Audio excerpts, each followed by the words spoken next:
Oke, kalau misalnya kita mengaca dari sektor-sektor yang sudah disebutkan oleh Mas Irfan tadi, mana sektor yang sudah yang mengalami pertumbuhan, mana sektor yang mengalami pelemahan di situ. Nah, kalau kita bicara khusus masalah emiten atau saham-saham yang perlu dicermati oleh para trader dan investor kita ini, Mas Faldi.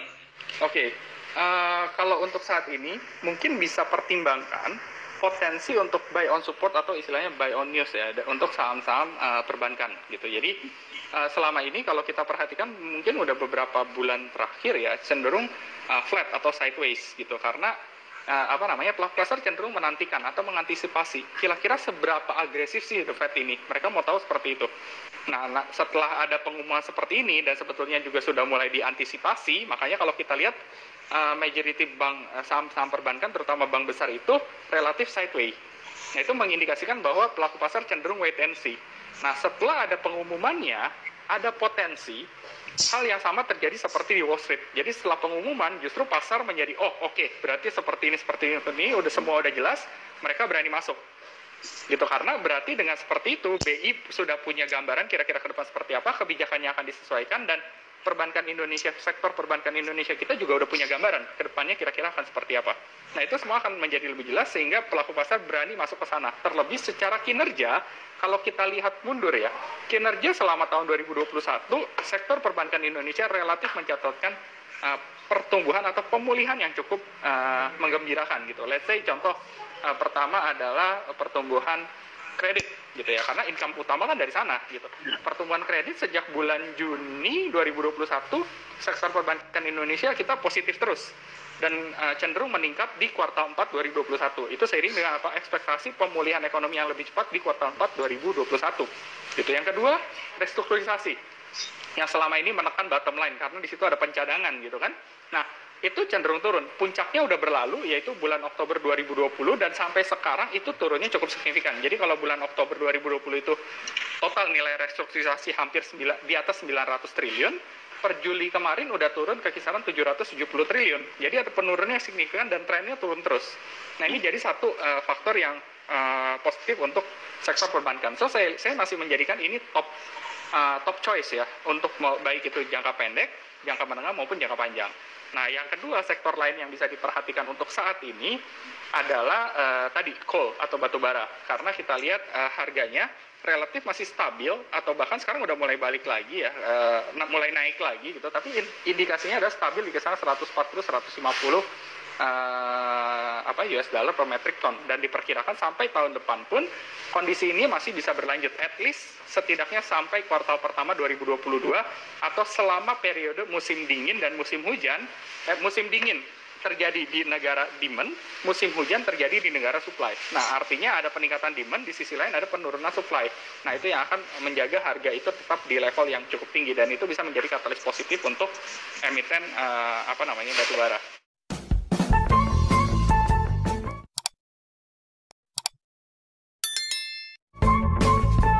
Yang ketiga, yang bisa menarik untuk dicermati juga ini adalah emiten otomotif, gitu ya, karena ada salah satunya ada insentif masih berlaku kan sampai akhir Desember dan ada wacana atau ada dorongan kepada pemerintah untuk memperpanjang penerapan insentif itu sampai dengan tahun 2022. Nah, which is kita lihat impact-nya positif terhadap penjualan mobil, penjualan motor. Data terakhir menunjukkan penjualan mobil juga tumbuh lumayan signifikan gitu ya.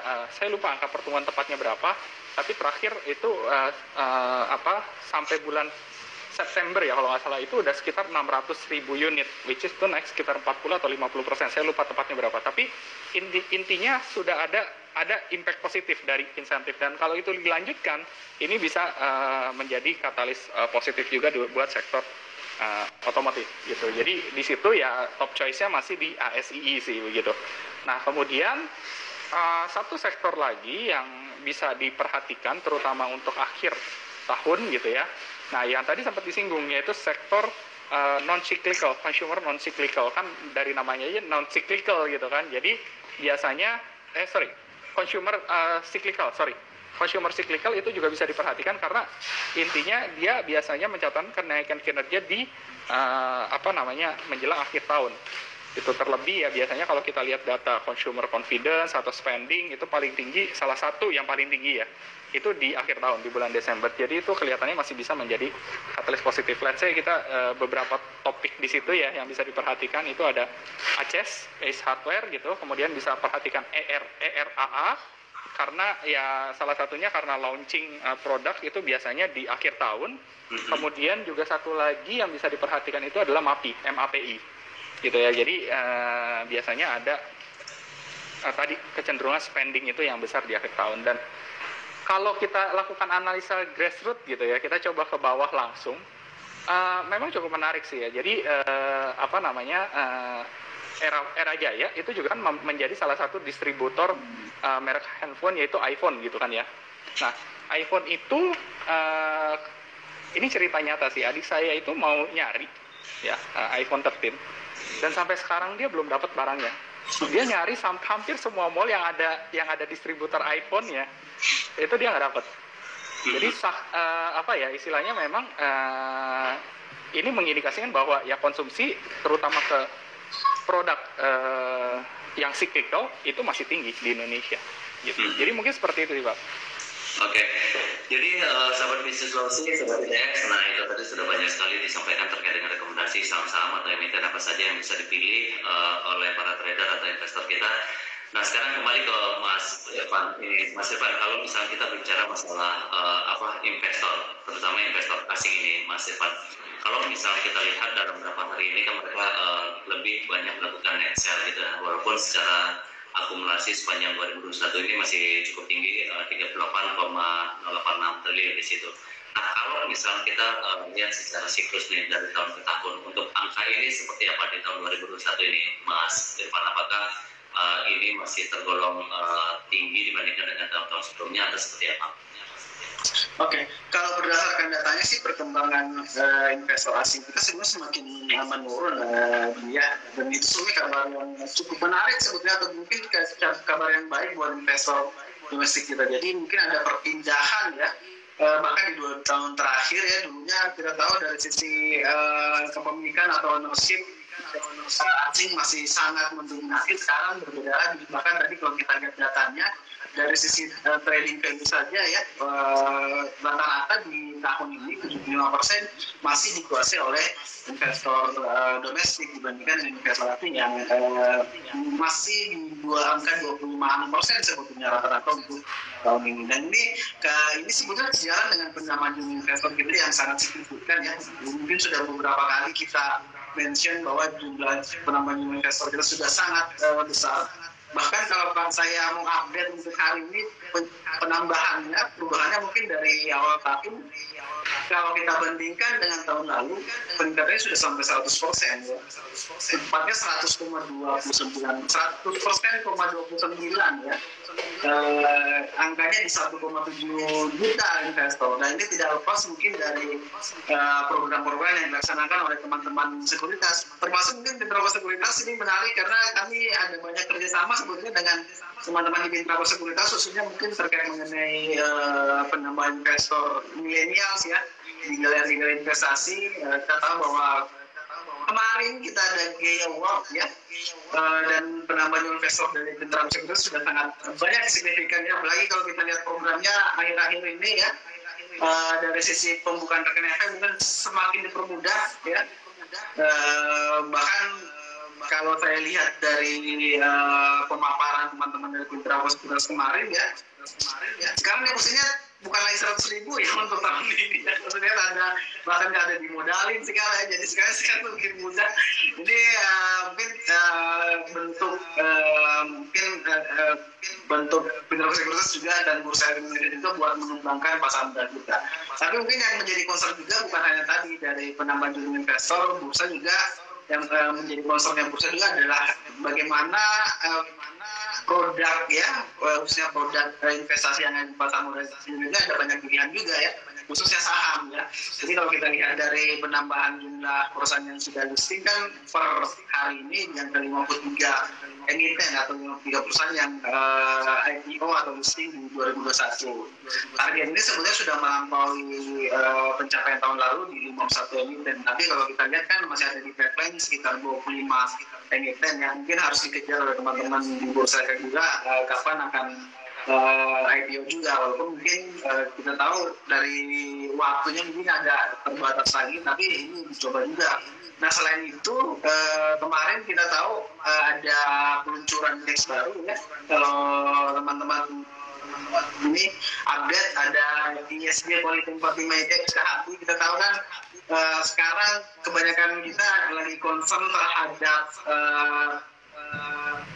environment ya, sosial, environment. Makanya kemarin ada peluncuran itu juga, kalau kita berkaca dari bursa luar kan ada banyak sekali produk-produk yang terkait dengan ESG. Makanya bursa juga kemarin mengeluarkan salah satu indeks ya, ESG Quality 45 Serikati, di mana indeks ini berisikan 45 saham terbaik dari hasil penilaian kinerja ESG dan juga kualitas keuangan perusahaan. Jadi ada pilihan lain buat investor, terutama mungkin buat teman-teman di aset manajemen yang ingin membuat produk reksadana atau mutual fund yang terkait dengan ESG, bisa menjadi pilihan baru, bisa menjadi benchmark baru buat pembuatan mutual fundnya ke depan. Mungkin seperti itu, Oke, kalau misal kita melihat ya dari pertumbuhan investor tadi, seperti yang disampaikan Mas Irfan, ini sangat menggembirakan ya, karena kalau kita lihat dari angkanya sudah sampai 1,7 untuk tahun ini. Nah, kalau misalnya hal ini agar terus berlanjut ini, Mas Waldi, ditambah lagi secara kualitas juga mereka terus meningkat di sini investor kita. Apa hal terpenting yang bisa kita lakukan? Oke, ya. Kalau dari pengalaman selama ini juga kan kita sering ke daerah ya, sebelum pandemi ya terutama kita sering roadshow gitu, jadi jalan-jalan. Kayaknya saya udah datengin hampir semua kota kayaknya, dari ujung barat itu waktu itu di Kelok Sumawe sampai saya ke Jayapura waktu itu. Nah, kelihatannya selalu ada satu hal sih yang perlu untuk terus digencarkan, bukan hanya oleh bursa tapi oleh semua pemangku kepentingan di sini, termasuk ya AB juga di situ. Jadi salah satu yang paling utama adalah edukasi. Karena even gini, bahkan beberapa lokasi itu ada yang masih belum tahu bursa itu sebenarnya apa. Jadi ada produk yang sebenarnya bukan produk bursa tapi dipromot sebagai produk bursa. Dan ya karena ketidaktahuan itu, ya mereka tahunya itu adalah produk bursa. Ketika terjadi something dengan produk itu, saya nggak sebut produknya ya, ketika terjadi something dengan produk itu, yang dicari adalah bursa. Yang salah adalah bursa. Nah, ya ini contoh ekstrim ya. Jadi intinya seperti itu. Yang terpenting tentu ya edukasi. Jadi makanya kita appreciate banget upaya-upaya bursa untuk istilahnya selalu ngundang kita juga, kemudian upaya bursa untuk edukasi yang secara terus-menerus gitu, sehingga sekarang di daerah-daerah itu, apalagi sekarang ya di serba digital gitu ya, lebih mudah kita kayaknya untuk ngedeketin anak-anak muda itu gitu, sehingga ya mereka mulai perlahan menjadikan investasi atau pasar modal itu bukan lagi hal yang tabu, tapi itu sudah menjadi obrolan, masuk mulai ke obrolan sehari-hari mereka. Nah, ini yang cukup menarik. Kalau zaman dulu, saya kan banyak kayak misalnya followers, terus saya juga nge-follow banyak orang gitu ya. Nah, itu kan berlaku umum juga. Iya, intinya umum lah ya, saya ikutin dan yang ngikutin saya. Nah, kalau dulu itu jarang banget saya lihat story yang isinya soal pasar modal. Yeah. Kalau sekarang itu mulai sering muncul story tentang pasar modal, even dari orang yang sebelumnya nggak terbiasa dengan pasar modal. Saya kenal orangnya gitu. Tapi sekarang mulai sering update tentang pasar modal, tentang saham, bahkan jokes-jokes atau meme-meme tentang saham, baik itu yang positif maupun yang negatif, udah mulai muncul. At least mereka mulai punya kesadaran mengenai keberadaan pasar modal. Itu dulu kan kuncinya di situ. Mereka bisa bedain apa itu produk pasar modal, apa yang bukan produk pasar modal. Terus apa keunggulan pasar modal, apa resikonya, risk and return, itu semua tahu. Ketika itu sudah diketahui, mereka akan mencari tahu dengan sendirinya bagaimana langkah-langkah berikutnya. Nah, intinya itu sih. Jadi menurut saya edukasi event-event seperti misalnya live seperti ini gitu, atau kita lakukan workshop, misalnya kita sering melakukan workshop mengenai analisa teknikal fundamental gitu. Nah, itu juga kan alat bantu untuk mereka supaya ketika sudah tahu, sudah mau coba terjun, nggak istilahnya kayak orang mau terjun payung tapi nggak punya payungnya, nggak punya itunya gitu kan. Nah jadi kita bantu mereka untuk menyiapkan apa sih yang perlu dilakukan ketika saya mau melakukan terjun payung gitu, sehingga setelah masuk ya mereka bisa menjadi investor yang baik gitu. Betul. Jadi kalau nanti cerita ke teman-temannya pun ceritanya yang positif gitu, atau mereka objektif. Oh memang nih di pasar modal tuh ada return seperti ini, tapi kamu harus hati-hati dengan resikonya gini. Jadi nggak cuma bicara yang wah bahaya bla bla bla gitu. Itu kan mungkin karena belum tahu tapi udah dengar dari yang lain beritanya negatif yang keluar gitu kan. Nah jadi intinya tetap sih kuncinya di edukasi kalau menurut saya sih. Oke. Sebelum kita menutup perjumpaan kita, apa yang bisa disampaikan? Oke. Terakhir mungkin lanjut dari apa yang disampaikan oleh Mas Faldi ya. Kita tahu sebetulnya dari sisi literasi kita agak jauh ketinggalan dengan produk-produk keuangan yang lainnya. Jadi dari sisi literasi pengetahuan terkait dengan produk pasar modal, bandingannya misalnya dari perbankan, dari sisi literasinya kan berdasarkan survei OJK di 2019 terakhir kemarin perbankan di 36% ya literasinya, sedangkan kita di 4,9%, dan itu wajar karena kita tahu produk perbankan kan, saya masih ingat dulu masih ada Ayo Kembang yang saya masih kecil ya, jadi sudah mulai didengungkan di awal-awal. Tapi yang menarik dari sisi inklusi ya, kalau kita lihat perbankan kan 76% literasinya, tapi inklusinya jauh di atas itu, di 73,9%, artinya lebih sedikit orang yang tahu dibandingkan orang yang membeli produknya ya, bikin rekening. Jadi mungkin pemahaman tentang produk itu belum sampai, tapi sudah buat rekening karena mungkin dari sisi sistem ada beberapa yang mensyaratkan itu. Nah berbeda di pasar modal, kalau dari sisi literasi kita di 4,9%, dari sisi inklusinya atau orang-orang yang mengakses atau menjadi investor masih di sekitaran 1,6%. Jadi ini sebetulnya kesempatan buat pasar modal kita ke depannya pasti akan lebih berkembang, karena kita tahu semakin sampai tahun depan atau ke depannya lagi kan pasti literasinya akan meningkat dan inklusinya harusnya juga ikut meningkat. Sekarang kan masih ada space tuh, literasinya 4,9%, hampir 5%, tapi yang menikmati produknya atau yang mengakses produknya baru sekitar 1,6%, belum sampai 2% ya. Nah ini kesempatan buat kita. Sebagai informasi di Makassar sendiri, kalau kita lihat investor-investor milenial, khususnya mungkin kita ambil berkaca ke galeri investasi ya, kita kan ada 13 galeri investasi di Makassar. Dari sisi transaksi bahkan mengalahkan transaksi dari investasi yang ada di Jakarta, yang di luar Jakarta ya. Kalau Jakarta kan kita nggak bisa, kita tahu pusatnya di situ. Di luar Jakarta lah, kita ambil Jawa Timur, Jawa Barat, Medan, dari sisi transaksi lumayan besar. Dari investasi kita bahkan berada di posisi pertama. Nah ini menjadi kesempatan sebenarnya buat teman-teman dari anggota bursa, khususnya mitra sekuritas yang saya tahu ada banyak banget di investasinya ya. Menjadi kesempatan buat kedepannya. Ini kan kita tahu mungkin sekarang literasinya sudah dimulai, nanti panennya mungkin setahun 2 tahun yang akan datang ya, inklusinya akan mengikuti. Mungkin seperti itu, Bli.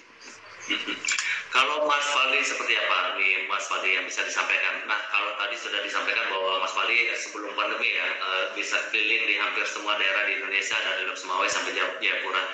Kalau misal kita lihat per provinsi nih Mas Faldi, selain di Jakarta tentunya, di mana provinsi yang mungkin masih perlu sekali untuk kita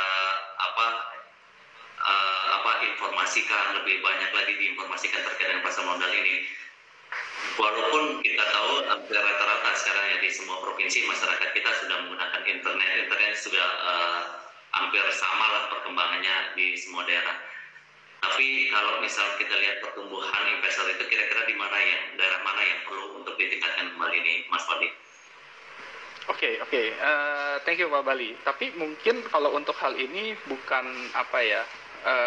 bukan bidang saya ya untuk menjawab hal ini. Mungkin itu lebih ke mungkin lebih ke bursa atau mungkin di event yang memang untuk evaluasi gitu ya. Tapi yang pasti yang ingin saya sampaikan, tingkat edukasi atau tingkat ketertarikan masyarakat di lokasi tersebut terhadap pasar modal dan terefleksi dari sisi dari sisi value transaksinya, tentu kan endingnya ke situ kan. Dia harus aktif juga, bukan hanya sekedar tahu tapi juga aktif.